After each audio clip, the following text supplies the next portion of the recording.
नमस्कार, एक बार फिर से स्वागत करती हूँ आप सभी का अपने चैनल ज्ञानोदय में। और आज जिस विषय पर चर्चा करेंगे वो है राम काव्य की प्रमुख रचनाएं। जैसा कि आप सभी लोग जानते हैं कि हम लोग इस समय हिंदी साहित्य की श्रृंखला के अंतर्गत कृष्ण काव्य धारा के बाद राम काव्य धारा पर आ गए हैं। और हम इस जो राम काव्य धारा है इसके मुख्य बिंदु मैंने आपको जो है पिछले वीडियो में करवाए थे, ठीक है, कंप्लीट हो गए हैं वो। अब आज मैं आपको जो है राम काव्य से संबंधित जो विशेष रचनाएं हैं उनके रचनाकार ट्रिक के साथ करवाती हूँ। इसके अलावा राम काव्य की विशेषताएं ये जो है ये वीडियो आपको नेक्स्ट वाला दूंगी। तो इस तरह से लगभग कंप्लीट हो जाएगा पूरा राम काव्य, ठीक है। इसके अलावा जो जितनी भी रचनाएं हैं, जैसे प्रमुख रचनाएं हैं रामचरितमानस है, रामायण है, जिन पर बहुत ज़्यादा क्वेश्चंस पूछे जाते हैं, कवितावली और बिना पत्रिका, ऐसे ये जो रचनाएं इनसे छोटे छोटे क्वेश्चंस बनते हैं। तो वो क्वेश्चंस जो है मैं आपको लगा करके एक अलग वीडियो में दे दूंगी, ठीक है। और आप सभी का बहुत बहुत धन्यवाद करती हूँ कि आप सब लगातार टेलीग्राम और फेसबुक ग्रुप से मुझसे जुड़ रहे हैं। और टेलीग्राम ग्रुप पर लगातार जुड़ते रहिए। आपको जल्दी ही PDF तथा नोट्स वगैरह मैं प्रोवाइड जो है वो धीरे धीरे करवा रही हूँ और भी आगे करवाती रहूँगी।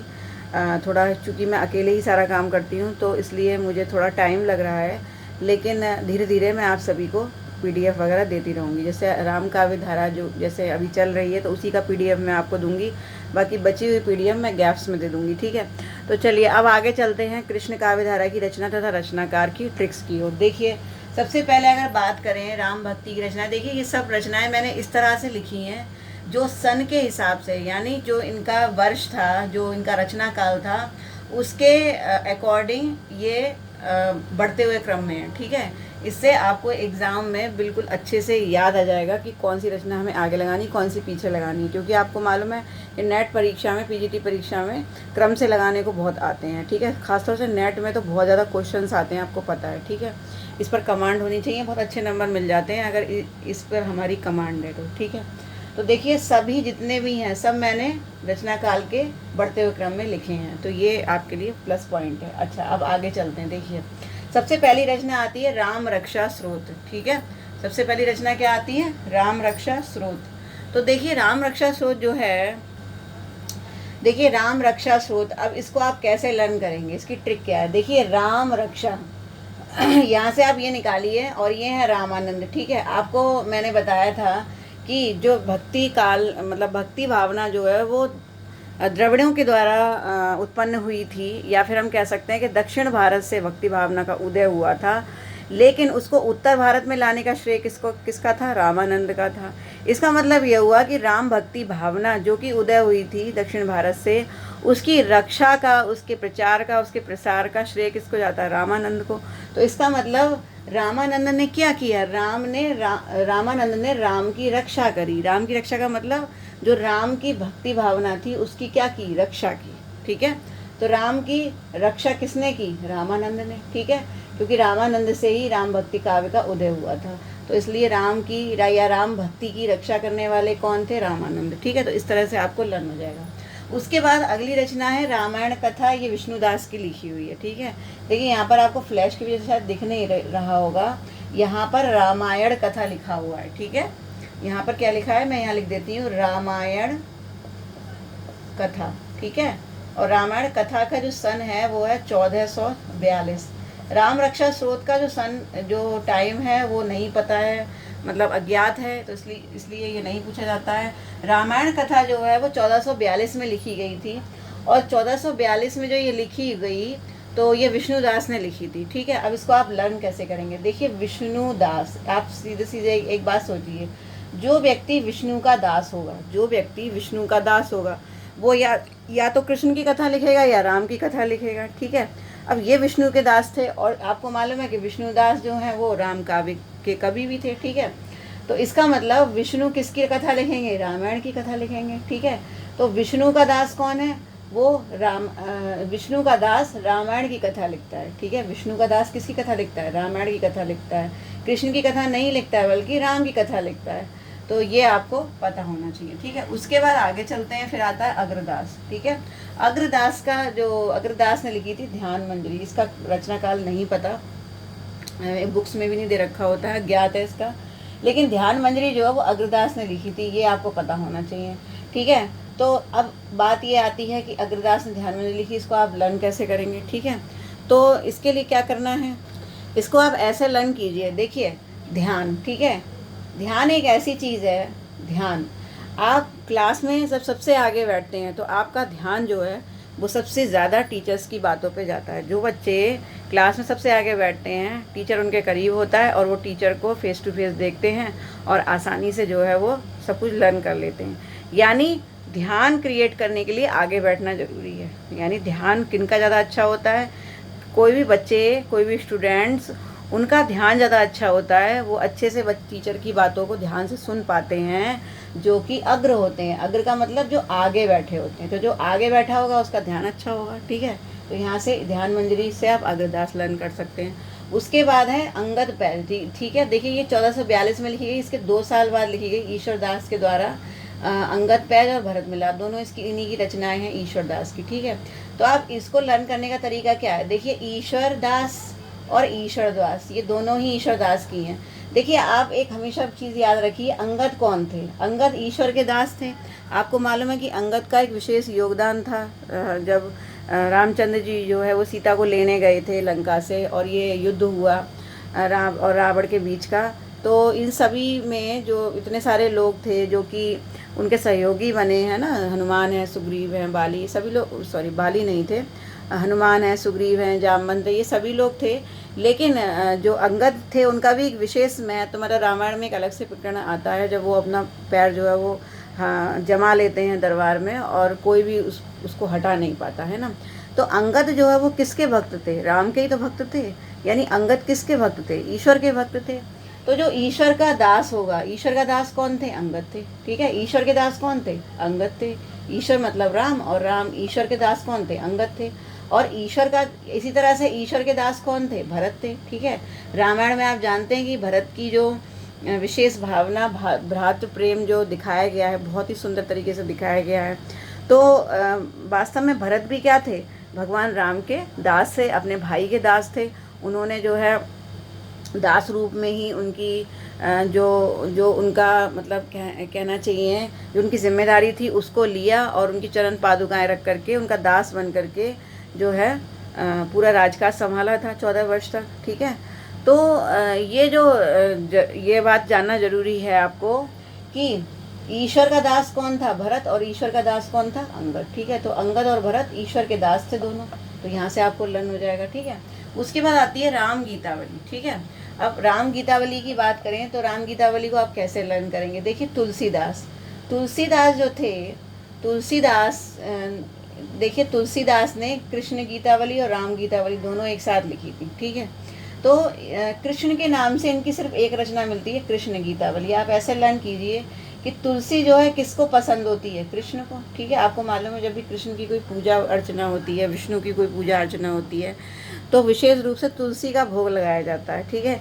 क्योंकि जो तुलसी जी थी वो वृंदा नाम से, मतलब भगवान कृष्ण की पत्नी मानी जाती हैं, ठीक है, ये आपको पता है। तो जो कृष्ण को प्रिय कौन थी, तुलसी थी। तो तुलसीदास ने जो है कृष्ण के ऊपर सबसे पहले लिखी, आप ऐसे लर्न कीजिए, ठीक है। सबसे पहले तुलसीदास ने कृष्ण गीतावली लिखी 1571 में, ठीक है। 1571 में जब उन्होंने कृष्ण गीतावली लिख ली तो उन्होंने सोचा कि भाई कृष्ण ने तो गीता का उपदेश दिया था, तो क्यों ना मैं राम के ऊपर भी ऐसा कुछ लिखूं, ऐसा कुछ मैं राम के ऊपर भी लिखता हूं। जैसे कृष्ण ने गीता का उपदेश दिया तो क्यों ना मैं राम की भी एक गीता लिख दूं, ठीक है। देखिए ये सब चीज़ें लर्न करने के लिए मैं आपको बता रही हूँ, जिससे लर्न हो जाए। ये सिर्फ ट्रिक्स बता रही हूँ मैं आपको, और बहुत सी बातें ऐसी होती हैं जो मेरी ट्रिक्स में होती हैं लेकिन उसका वास्तविकता से कोई संबंध नहीं होता, ठीक है। इस चीज़ का आप ध्यान रखिएगा। तो आपको याद ये रखना है, पहले उन्होंने कृष्ण गीतावली लिखी, उसके बाद उन्होंने सोचा कि मैं राम की गीता भी लिखता हूँ, ठीक है। क्योंकि वो कृष्ण के साथ साथ फिर राम के भक्त बने। तो उन्होंने क्या करा, राम गीतावली लिखी, ठीक है। 1571 में, दोनों के सन एक ही जैसे हैं, ठीक है। अब देखिए जैसे ही राम गीतावली लिख ली तो उन्होंने कहा भाई राम की गीता तो मैंने लिख दी, अब मुझे राम के चरित्र का गुणगान करना है, ठीक है। तो राम के चरित्र का गुणगान करना है तो मैं ऐसी कोई रचना लिखता हूँ जो कि प्रत्येक व्यक्ति के मानस पटल पर छा जाए, ठीक है, कि हर व्यक्ति के मन में जो है वो समा जाए। तो मन में समाने वाली, मन को अच्छी लगने वाली, मानस, मानस का मतलब मन, मानस पर छाने वाली, हमारे मानस पटल पर छा जाने वाली, मानस को अच्छी लगने वाली, ठीक है, हमारे दिमाग को अच्छी लगने वाली। तो ऐसा रामचरित लिखने का उनका बहुत ही एक विशेष उद्देश्य था। तो उन्होंने रामचरितमानस राम के चरित्र के रूप में लिख डाली, और ये लिखी 1574 में, ठीक है, संवत 1631, ठीक है। और संवत 1631 में तुलसीदास ने खुद रामायण में, अगर आप लोगों में से किसी ने भी रामचरितमानस पढ़ी होगी तो उसमें उसके जो अयोध्या कांड का, सॉरी, बाल कांड का जो दोहा है, दोहा नंबर तो मुझे याद नहीं है, ठीक है, मैं बता दूंगी आपको याद करके, ध्यान करके, लेकिन उसमें लिखा हुआ है एक दोहा, मैंने खुद ये पढ़ा था, संवत 1631, इस तरह से भोमबार जो है मास था, भोमबार का मतलब मंगलवार का जो है मंगलवार का दिन था, और जो है उसमें खुद बताया है उन्होंने, और संवत 1631 था, ठीक है, और नवमी का दिन था। तो इस तरह से उन्होंने पूरा बताया है कि किसका उन्होंने रामचरितमानस लिखी थी, ठीक है, तो उसका पूरा वर्णन दिया गया है। तो रामचरितमानस 1574 में उन्होंने लिख दी, ठीक है। अब देखिए, उन्होंने ये सोचा कि भैया मैंने राम के बारे में तो बहुत कुछ लिख लिया, अब मैं ऐसा करता हूँ कि राम के चरित्र बहुत लिख लिया मैंने, अब मैं मतलब मेल्स के बारे में तो कृष्ण पर भी लिख लिया, राम पर भी लिख लिया, अब मेल्स के बारे में बहुत ज़्यादा लिख लिया, मतलब पुरुषों के बारे में मैंने बहुत लिख लिया, अब ऐसा करता हूँ, अब मैं स्त्रियों के बारे में लिखूंगा, ठीक है। तो उन्होंने सोचा कि चलो मैं पार्वती और जानकी पर लिखता हूँ, ठीक है। तो अब आपको मालूम है कि पहले पार्वती का जन्म हुआ था, जानकी का तो बाद में हुआ था, क्योंकि जानकी का अवतार बाद का है, पहले पार्वती का ही हुआ था, ये तो आप सभी जानते होंगे, ठीक है। तो उन्होंने कहा भाई जिसका जन्म पहले हुआ पहले मैं उसकी कथा लिखता हूँ। तो तुलसीदास ने पार्वती मंगल पहले लिखी, ठीक है। तो उन्होंने पहली स्त्री कौन चुनी? पार्वती, और पार्वती जी के ऊपर उन्होंने पार्वती मंगल लिख लिया, ठीक है। और उसके बाद उन्होंने फिर अगली जो चुनी स्त्री वो है जानकी। अभी जानकी तो चुननी थी, क्योंकि राम की पत्नी जानकी थी, ठीक है, देवी थी, उनकी आराध्य देवी थी। तो पार्वती के बाद उन्होंने जानकी को चुन लिया, तो उन्होंने इन दोनों महिलाओं पर भी लिख दिया, ठीक है। और दोनों का सन देखिए एक सा ही है, ये ध्यान रखिएगा। इसके बाद देखिए फिर आती है दोहावली, ठीक है। अब देखिए ये नाम से तो बहुत सारी रचनाएं हो गई, राम कृष्ण, देखिए इसमें भी राम का नाम है, इसमें कृष्ण का नाम है, इसमें राम का नाम है, इसमें पार्वती का नाम है, इसमें जानकी का नाम है। उन्होंने कहा मैंने ऐसी बहुत सारी रचनाएं लिख ली जिसमें सबके नाम आ रहे हैं, ठीक है। अब मैं ऐसी रचना लिखूंगा जिसमें किसी का नाम नहीं आएगा, ठीक है, केवल उसके छंद का नाम आएगा। तो उन्होंने एक ऐसी रचना लिखी जिसका नाम था दोहावली, ठीक है।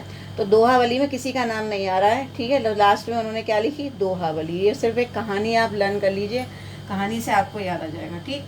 तो ये यहाँ तक लिखी। उसके बाद फिर क्या हुआ, फिर जो तुलसीदास थे उनको लिखनी थी, देखिए 1583 में उन्होंने दोहावली लिखी, लेकिन 1586 में यानी 1 साल बाद उनको रामलला नेहचू लिखनी थी, ठीक है।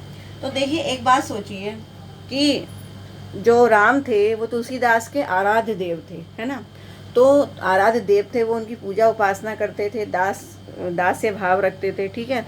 लेकिन उन्हें लिखनी थी रामलला पर। रामलला कौन? यानी राम जो कि बाल रूप, राम का बाल रूप के बारे में उनको कथा लिखनी थी, रामलला नेहचू, ठीक है। तो जब तुलसीदास ने ये सोचा कि राम लला के बारे में लिखना है, तो भाई मैं राम को लला कैसे मान सकता हूँ, मतलब राम को मैं बच्चा कैसे मान सकता हूँ, वो तो मेरे आराध्य देव हैं, ठीक है। तो इसलिए उन्होंने सोचा कि मैं ना पहले माफ़ी मांग लेता हूँ, पहले अनुनय विनय कर लेता हूँ, और विनय के साथ में मैं उनसे पहले इस चीज़ की परमिशन ले लेता हूँ, उसके बाद फिर मैं रामलला लिखूँगा, ठीक है। तो उन्होंने क्या करा, दोहावली लिखने के बाद फिर एक विनय पत्रिका लिखी, ठीक है, एक रिक्वेस्ट भरी एक विनय पत्रिका लिखी भगवान के नाम कि भाई मेरे को रामलला नेहचू लिखनी है, आपको बाल रूप में दिखाना है, तो इसकी परमिशन मुझे दो। तो तुलसीदास ने फिर क्या लिखी, 1583 के बाद 2 साल बाद उन्होंने क्या लिखी, विनय पत्रिका, ठीक है। तो विनय पत्रिका जब लिख ली 1585 में, तभी आ गए नाभादास, ठीक है। तो नाभादास भी वहीं उसी टाइम जो है वहीं अपनी रचनाएं लिख रहे थे 1585 में ही। तो 1585 में जब नाभादास आए तो उन्होंने लिखी भक्तमाल और अष्टयाम, ठीक है। ये देखिए तीनों रचनाएं एक ही सन की हैं, ठीक है। तो देखिए 1585 में जब भक्तमाल लिखी तो इसकी ट्रिक कैसे आप याद करेंगे। देखिए इसकी ट्रिक थोड़ी फनी सी है, आप इसको लर्न कीजिए। देखिए नाभा, नाभा का मतलब होता है नाभि। क्या होता है? नाभि। और नाभि कहाँ होती है? पेट पर होती है। आपको मालूम है नाभि किस पर होती है? पेट पर होती है। और दास का मतलब क्या होता है? दास यानी नौकर। ठीक है, ठीक, यानी पेट का नौकर, यानी कि पेट का बड़ा ध्यान रखने वाला, पेट का दास। ठीक है, नाभा दास का मतलब हुआ पेट का दास। ठीक है, जो व्यक्ति पेट का दास होता है, यानी उसके मन में जो आया, उसके पेट ने जो अलाउ किया कि भैया आज मुझे ये खाना है, ठीक है, तो वो क्या, वो पेट का दास बन जाता है। वो खाते समय ये नहीं ध्यान रखता है कि मैं क्या खा रहा हूँ, ठीक है, उससे सिर्फ अपने पेट की सुननी होती है, अपने मन की, अपने दिमाग की नहीं सुननी। पहली चीज़ ये है। दूसरी चीज़, जो लोग पेटू होते हैं, देखिए एक पेटू वो होते हैं जो खाने पीने के शौकीन होते हैं, लेकिन एक पेटू वो भी होते हैं जो रुपया भरते हैं अपनी जेबों में। ठीक है, जैसे बहुत सारे साधु सन्यासी ऐसे होते हैं जो क्या करते हैं, जो भक्तों का माल हड़पते हैं और अपनी जेबों में पैसे इकट्ठे कर लेते हैं, अपना पेट भरते हैं, अपने पेट के दास होते हैं, यानी अपना पेट भरते हैं और भक्तों का माल हड़पते हैं। ठीक है, तो अपने पेट का दास बनते हैं, अपने पेट के दास हैं, अपनी नाभि के दास हैं। ठीक है, कौन है? जो भक्तों का माल हड़पते हैं। तो भक्तों का माल हड़पने वाले कौन होते हैं? नाभा दास, यानी नाभि के दास, यानी पेट के दास। ठीक है, इस तरह से आप लर्न कर सकते हैं। पेटू लोग जो होते हैं, जो पैसे के पेटू होते हैं, वो भक्तों का माल हड़प हड़प के पेटू यानी नावादास बन जाते हैं। देखिए नावादास बहुत ही इम्पोर्टेंट कवि हैं और बहुत ही सुंदर चरित्र वर्णन इन्होंने किया है, बहुत ही विद्वान माने जाते थे नावादास। तो नावादास के लिए मैं कुछ भी ऐसा नहीं बोल रही हूँ, ये सिर्फ मैं आपको लर्न करने के लिए बता रही हूँ। इसका कोई भी संबंध नहीं है नावादास से, मेरी ट्रिक का, और कोई भी व्यक्ति विशेष से, किसी से भी कोई संबंध नहीं है। ठीक है, तो देखिए सिर्फ ट्रिक बता रही हूँ आपको। अब पहली चीज़। दूसरी चीज़ ये है कि नाभा दास, देखिए अब जो पेट का दास होगा, ठीक है, उसको आम बहुत अच्छे लगेंगे। आप सोचिए, ठीक है, आम सबको अच्छे लगते हैं। ठीक है, अब देखिए आम नाभा दास, चूँकि वो पेट के दास थे, ठीक है, तो जो व्यक्ति पेट का दास होगा, यानी जो भूखा होगा, हर समय भूखा ही रहता है, उसे आम बहुत अच्छे लगते हैं, वो आम भर भर कर खाता है। तो एक बार में वो कितने आम खाता है? 8 आम खाता है। ठीक है, जैसा कि मैंने रसखान के बारे में बताया था, रसखान ने भी अष्टयाम लिखी थी, तो मैंने बताया था कि रसखान यानी रस की खान यानी आम। ठीक है, तो मैंने बताया था कि रसखान जो है वो 8 आम जो वाटिका में, प्रेम वाटिका में अपनी उगाते थे, 8 आम जो है वो दान करते थे। तो इस तरह से मैंने वहाँ पर ट्रिक बताई थी आपको रसखान की। तो रसखान की अष्टयाम है, ठीक है, लेकिन नावादास की भी अष्टयाम है। तो इसको आप लर्न करने का तरीका क्या है कि जो नाभा का दास यानी नाभि का दास होगा, जो पेट का दास होगा, वो आम बहुत खाएगा। और कितने आम खाएगा? 8 आम। तो इससे आपको अष्टयाम याद रहेगा। ठीक है, क्योंकि अष्ट का मतलब 8 होता है। उसके बाद अब देखिए, मैंने आपको अभी अभी बताया था, अभी जस्ट थोड़ी देर पहले मैंने बताया था कि तुलसीदास को जो है क्या लिखनी थी? रामलला नेचू लिखनी थी, यानी राम का बाल रूप का वर्णन करना था। तो इसी के लिए इन्होंने विनय पत्रिका लिखी थी, राम को विनय पत्रिका लिखी थी, क्योंकि उन्हें राम लला के बारे में लिखना था। ठीक है, तो अब देखिए जब उन्होंने विनय पत्रिका लिखी 1585 में, तो तुलसीदास को क्या मिल गया? तुलसीदास को विनय पत्रिका लिख करके परमिशन मिल गई, है ना, परमिशन ग्रांटेड हो गई, परमिशन ग्रांटेड बाई राम भगवान। ठीक है, तो जब परमिशन दे दी राम भगवान ने कि भाई तुम मेरे बालपन के बारे में भी लिख सकते हो, तुलसीदास को जब परमिशन मिल गई, तो 1585 में उन्होंने विनय किया, और 1586 में यानी 1 साल बाद ही उन्होंने रामलला नेचू लिखनी शुरू कर दी। ठीक है, तो राम लला के बारे में इन्होंने लिखा। ठीक है, हालांकि इसमें क्या लिखा है ये सब मैं अभी बताऊंगी आपको, इन रचनाओं के बारे में क्या क्या लिखा हुआ है, ये सिर्फ मैं ट्रिक के लिए आपको बता रही हूँ। ठीक है, तो 1586 में जब उन्होंने रामलला के बारे में लिखा, उसी समय उसके जस्ट बाद 1600 में, ठीक है, 1600 में क्या हुआ? केशवदास आ गए। ठीक है, केशवदास जब आए तो केशवदास ने क्या लिखी? रामचंद्रिका। ठीक है, अब केशवदास की रामचंद्रिका आप इसको कैसे लर्न करेंगे ये भी मैं आपको बता देती हूँ। ठीक है, देखिए इसे लर्न करने का तरीका क्या है। केशव में से आप केश निकाल लीजिए, ये बड़े काम की चीज़ है। अभी रीतिकाल में जब मैं आपको ट्रिक्स बताऊंगी तो ये केश बड़े काम आएंगे। ठीक है, वहाँ पर जब मैं आपको ट्रिक बताऊंगी तो आप इसको ध्यान रखिएगा। ठीक है, तो केशवदास में आप केश अलग कर लीजिए, और केश किसके बड़े बड़े थे? राम के। ठीक है, आप सीरियल देखते हैं ना, आजकल तो रामायण बड़ा फेमस हो गया है। ठीक है, आप टीवी पर जब सीरियल देखते हैं रामायण वगैरह, तो आप देखते हैं ना कि उस समय पुराने ज़माने में जो जो लोग हुआ करते थे, ऋषि मुनि हुआ करते थे, या फिर पुरुष लोग जो हुआ करते थे, वो भी बड़े बड़े बाल रखते थे, है ना। तो रामचंद्र भगवान के यानी राम के कैसे होते थे? बड़े बड़े केश होते थे। ठीक है, तो केश किसके होते हैं? राम के। और राम के केश ऐसे चमकते थे जैसे चांदनी चमकती है, ठीक है। राम के केशों में इतनी शाइनिंग थी कि वो चांदनी की तरह चमकते थे, ठीक है। तो इस तरह से आप लर्न कर लीजिए कि राम के केश चांदनी की तरह चमकते थे, और राम केश थे किसके, वो राम के थे, ठीक है। तो केशव दास हो गए, ये हो गई रामचंद्रिका जो कि 1601 में लिखी गई, ठीक है। अभी देखिए तुलसीदास गए नहीं, तुलसीदास फिर से आएंगे वापस, ठीक है। ये मैंने लाइन से लिखे हैं इसीलिए ये गैप हो रहा है, ठीक है। फिर आता है 1601 के बाद 1610, ठीक है। तो 1610 की अगर बात करें तो 1610 में लिखी गई रामायण महानाटक, और ये लिखी थी प्राणचंद्र चौहान ने, ठीक है। रामचंद्रिका के जस्ट बाद यानी 1601 के 9 साल बाद 1610 में रामायण महानाटक लिखी प्राणचंद्र चौहान ने। अब इसको आप लर्न कैसे करेंगे, देखिए प्राणचंद, ठीक है। अब ये 2 वर्ड छांट लीजिए या इसका उल्टा कर लीजिए, चंद प्राण, ठीक है। देखिए जब कभी भी आपके जीवन में कभी ऐसा हो जाए, मतलब कभी ऐसा ना हो, मैं भगवान से यही दुआ करती हूँ, लेकिन सिर्फ मैं आपको ट्रिक बता रही हूँ, ठीक है। कि कभी आपके जीवन में ऐसा हो जाए कि आपके प्राण चंद बचे हों, चंद का मतलब बहुत कम प्राण बचे हों, ठीक है। और आपसे कोई ये कहे कि भाई तुम्हारे प्राणों की रक्षा हो सकती है, तब हो सकती है जब तुम एक नाटक कर लो, ठीक है। तो आप कोई भी नाटक करने को तैयार हो जाएंगे अगर आपके प्राण चंद मिनटों के बचे हों, चंद प्राण बचे हों अगर आपके, तो आप किसी भी महानाटक को करने के लिए तैयार हो जाएंगे, है ना। कोई अगर आपसे कहे भाई तुम्हारी ज़िंदगी बच सकती है अगर तुम एक छोटा सा नहीं, एक महानाटक यानी बड़ा सा नाटक करके दिखा दो, तो आप क्या कहेंगे कि भाई मैं अपने चंद्र प्राणों की रक्षा के लिए मैं कोई सा भी नाटक, कितना भी बड़ा नाटक, कितना भी महानाटक करने को तैयार हूँ, ठीक है। कोई भी महानाटक करने को तैयार हूँ, आप यही तो बोलेंगे।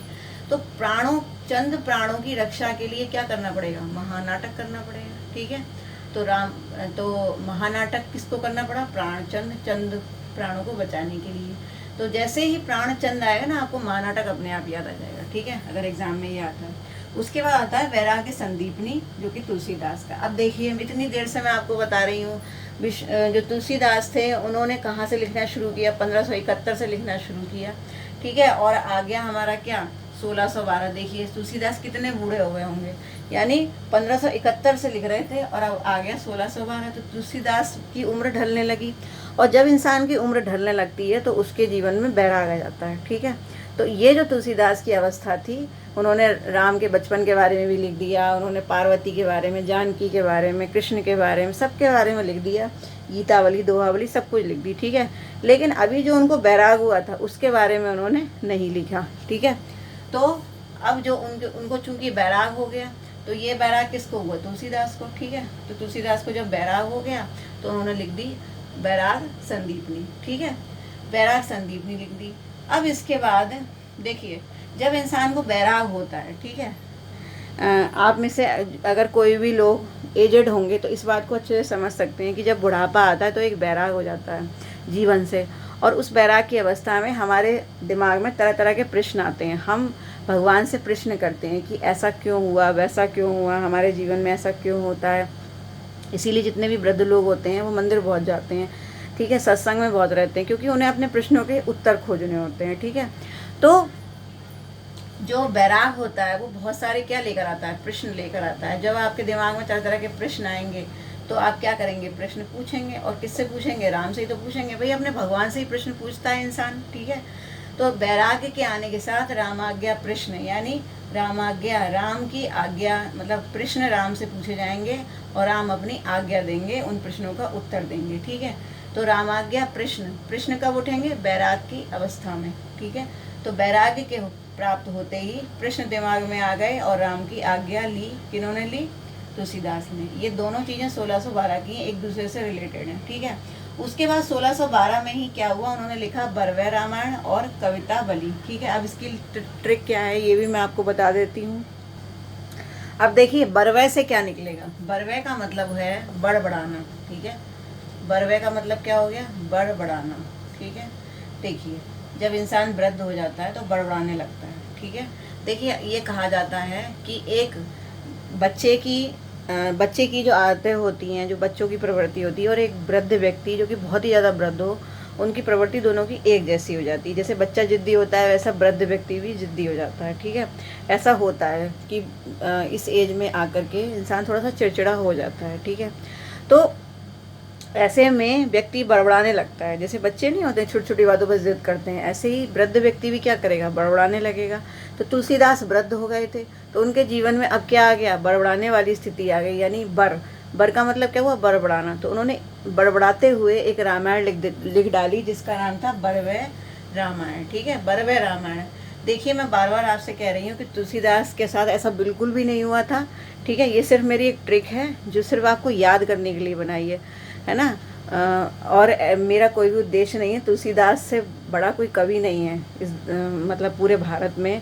अगर देखा जाए राम काव्य की बात करें तो कोई है ही नहीं। ठीक है, तो तुलसीदास की ये रचना है, इसको याद करने के लिए सिर्फ मैं आपको ये ट्रिक बता रही हूँ। ठीक है, इसका कोई भी संबंध नहीं है तुलसीदास से।